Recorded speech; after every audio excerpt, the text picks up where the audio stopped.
Let's think of a business like a stool. So a stool, in order to stand, needs at least 3 legs. Now a business, just like a stool, also needs 3 legs. Those 3 legs are represented by sales,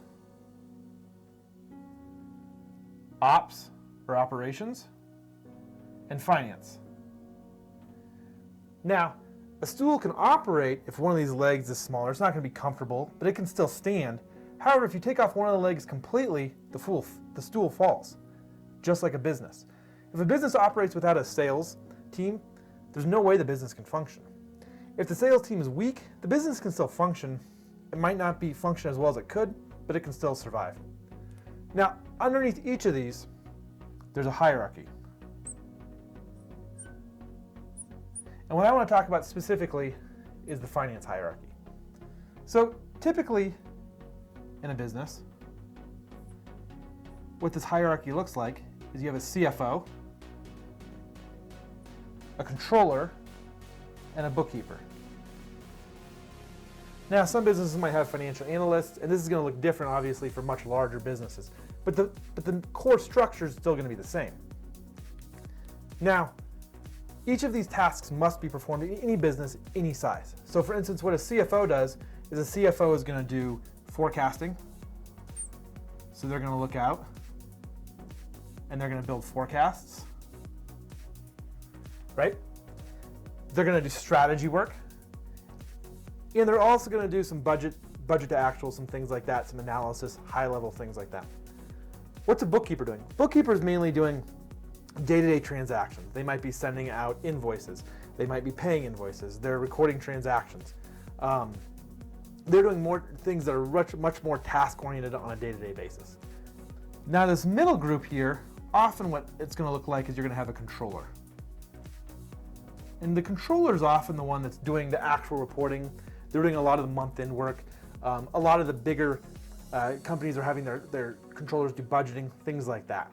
So all these functions still need to be performed in any business, right? No matter how big or small. Now, small business owners might be saying, well, I don't have any of these people in place. Well, what that means is you are these people. You are the CFO, you are the controller, and you are the bookkeeper. So these functions still have to be performed. It's just they're all being performed by you. Now, the problem a small business has is that they don't need a full-time CFO, they don't need a full-time controller, and they often don't need a full-time bookkeeper. So they only need maybe, say, 10 hours a month of a CFO. Maybe they only need 5 hours a month of a controller, and maybe they need 15 hours a month of a bookkeeper. That's really hard because you don't find a lot of CFOs willing to only work 10 hours every month.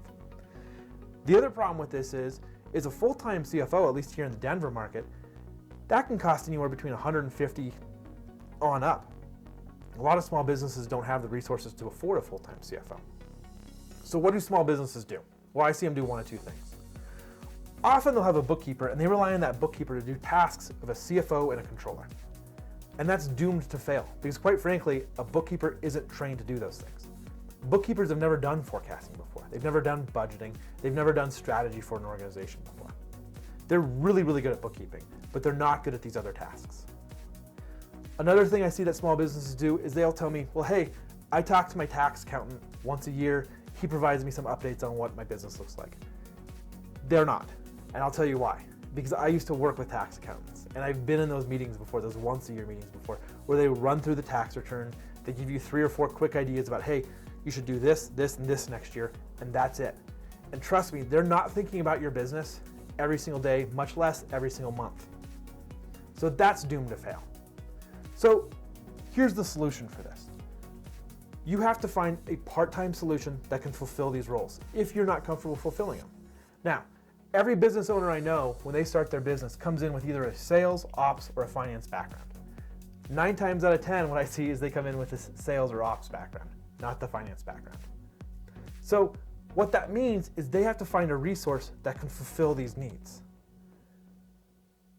Outsourced CFO, outsourced bookkeeping, and outsourced controlling, that's the answer for these business owners. That's the answer that gets them the forecasting they need so they can project out what the business is going to look like 1 month, 3 months, 9 months, 2 years from now. The strategy piece. CFOs, I believe, own strategy within a business. What does that mean? That means that they're the ones that align all of these functions so that they're all going the same direction.